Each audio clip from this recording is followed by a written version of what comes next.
We are to be transformed by the renewal of our minds, and it is history as well as faith which enables us to do that and to say he loved me and gave himself for me.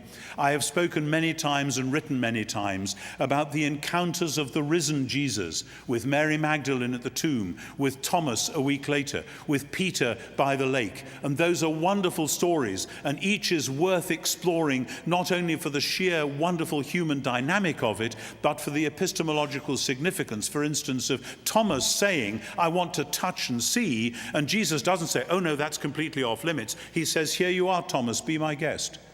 We're not told that Thomas did actually touch and see. He said, my Lord and my God. But there was an epistemological bridge. Jesus was prepared to come and meet Thomas in terms of the questions he was asking. Similarly with Peter. I can't resist telling you this. You know, Peter, Jesus says, Simon, son of John, do you love me? Agapes me. And Simon says, yes, Lord, suoides hoti philosi. You know that I'm your friend. He won't use the agape word. And Jesus says again, Simon, son of John, agapes me. Do you love me with this agape love?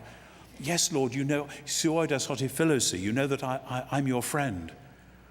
And then Jesus says, Simon, son of John, philis me. Are you my friend?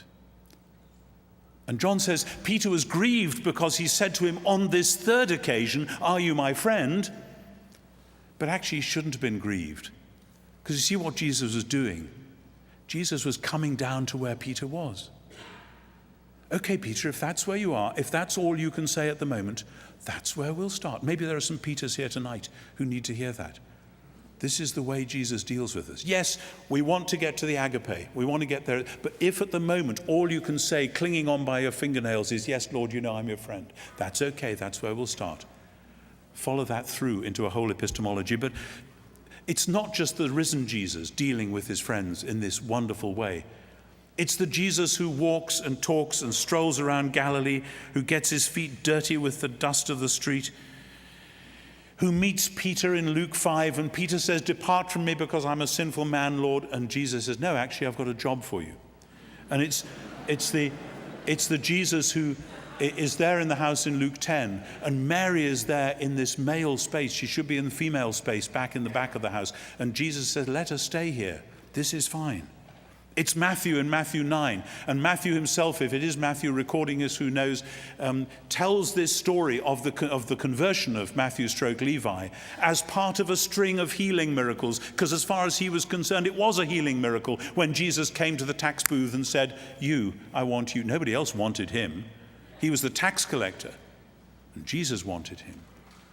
We need those stories. We need the historical Jesus. Because if these are just fantasies, if these are just nice fictions, stories into which we can escape and live in a private world, they won't do us any good.